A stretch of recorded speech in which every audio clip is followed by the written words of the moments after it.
town, HMY, Nix B, interpreter. Yo, Shayz.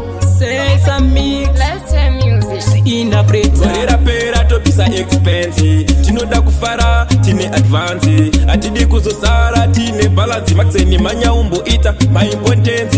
Interpreter nasi tiri papalasi. Wawate uruwa itine paparasi. Tiki manya unotenga burufu. Sita ina na platinasi, yepinesi.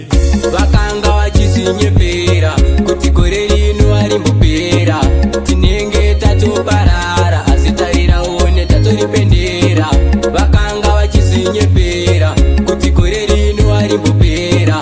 Tinenge tatoparara asi tarira one tatoripendera. Tinoda kufara kana asi happiness. Tireve kugocha isusu atili stress. Kupinguza matsaka kungela eno miss. Tinova boloncha kutova tora chasi. Tinoda viceroy kana savana. HMY family tapinda machena. Aisinguva yekungochema kunyangwe life ichingorema.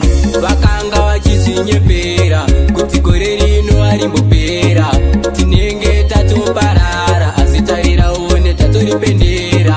Vakanga vachizinyepera kuti gore rino arimbopera. Tinenge tatoparara asi tarira one tatoripendera. Toda kudira kusvika razara tichifara asi chingoziva kuti shiri inomara. Kusaone upenyu wangu semarara ukatichairira unokuwara. Toziziva unovara kona takarara. Chaunoda kunza kuti taswera nenzara. Upenyu ivhiri unotenderera. Nhasi tiri kupara tiri kupemberera. Vakanga vachizinyepera kuti gore rino arimbopera. Tinenge tatoparara asi tarira one tatoripendera. Vakanga vachizinyepera kuti gore rino arimbopera. Tinenge tatoparara asi tarira one tatoripendera. Tinoda mashisi pamwe chete nematara. Vose vanoda kwaisi tinopusha mutara. Tinotospenda mari kusvika yatopera. Muomwe atidika chinosara.